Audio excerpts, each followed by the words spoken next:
Hello Guardians, it is Ebontis here, and we are back for Tracing the Stars Part 2. This seems to be related to that Stasis Trace Rifle. I'm probably going to call that the wrong thing a couple times. It's an exotic quest we're probably going to get to do later. Hopefully it's a cool mission, you know, as we've had this year with Harbinger and Presage and stuff like that. But so far it seems to be that you need to collect all these Atlas Skews, and I probably would try and keep up with them every week in case it is kind of a weekly lockout. You're going to want to be on top of it. This week it seems like we're going to be going to Aphelion Rest, so we've got... to the Strand. You've got the Strand, Gardens of Asila, and then also the Lost Sector Aphelion Rest in there. So we've got two in the Strand, and then I'm going to head to the Lost Sector because it's pretty close to those two, and then I'm going to come back to the main landing location here just because I'm in the middle of the Lost Sector, and then go to the Garden pieces as well. So we're going to start with the Strand. So from your landing zone over here in Divilian Mists, jump on the Sparrow, drive on over, and the first one has got a bit of a climb to it. The second one's way far in the back, and then the third one is near where you head back to for the Lost Sector. So I'm going to do these three as one, and then I'm going to come back here again, and basically what I would do is I'm going to cut to right about here because the directions will change from here. So the first one is we're trying to get up on top of that statue. So what you want to do, come over here, and you want to try and go vertical. Easiest way to do this, because you do actually have to go quite high, is let the terrain do most of the work for you. Since you've got a Sparrow, you may as well enjoy it. You can only ride the Sparrow so far, but you can still get a little bit up here. Then you'll be looking at this big rock structure, so come up here. Jump up again, grab the little tree branch, grab up on the rocks, and then you're going to be behind the statue. And you can see where that DYK guy is at. First Atlas Skew, and this is going to be the one for the Strand statue. Alright, so after you pick this one up, I kind of botched my recording, so I don't know if I'll put bloopers at the end of this one or not, but we're going to head back over here to the Gazebo, and it's basically like behind it, but the easiest path is actually across the bridge, so don't go all the way down through the front, which is what I thought about doing the first time. Easiest thing, just fall down here, grab your Sparrow, drive across the bridge, and biggest thing is I'll show you guys the best path, because there were a couple experiments of what is not the best path for jumping. Also, my mobility is apparently low, so there were some jumps that I missed. But the easiest thing is just head over here to the left. And then from here, you're just going to jump to this structure here. And then when you land, you'll kind of see it pop right in your face. So this is number 2. Now from here, just do a 180. And head back down here to the lowest level you can. And we're going to go straight into the Lost Sector from here. Now, I'm probably going to cut out the clean out of the Lost Sector because there are some enemies in here, but also might just try and use my super and blow through this thing fairly quickly. Basically, it's at the very end of this Lost Sector, but it's tucked behind a wall. Very kind of well hidden. If you don't know it's there, you could walk straight past it. So the Lost Sector is a little far in. The biggest thing, I'm just going to try and run by just about everything I can. I'm going to try and use my super to nuke the boss and skip most of this. 8-bringer for the win. A couple explosions should clear these guys out. Leave one so they don't spawn more.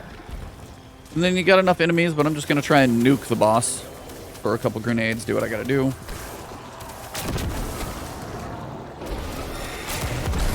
That dude's gone. Sniper's gone. I love grenade launcher fun. Nuke this guy. Probably going to get some enemies to spawn, which is fine. Alright, so once you're here, no need to cut it if you go that fast. Yeah, you can open the chest. You may as well do it, because never hurts. You never know what you're going to get. But right back here, you'll notice that once you get close enough to this little bowl and kind of statue, it's sitting right behind almost what looks kind of like a headstone. So this is number 3. Now from here, I'm going to head back to the Divilian Mist landing zone, and I'll take you guys basically a quick drive to the garden section, since it's almost easier to go from there. So back here we go. Alright, so once you're back in Divilian Mist, basically you need to jump on the Sparrow again, but it's just easier to start fresh because this drive isn't that long, and as far buried as you are in the Lost Sector and halfway across the map, it's almost easier to start from here, and just gives you a fresh point of reference to start from. Once you get through here, we're going to turn hard right, skip all the stuff out there, and we're going to head into the Garden of Asila, which is way up here. Both of them are pretty easy to find. You've got one that says Waterfall. If you know where the Waterfall is, you can't miss it, but I also know some of you guys have never been to the Dreaming City that much. If you didn't play Forsaken, you're a new player, there's some stuff you just would be like, I don't know where this is at. That's why I'm doing this.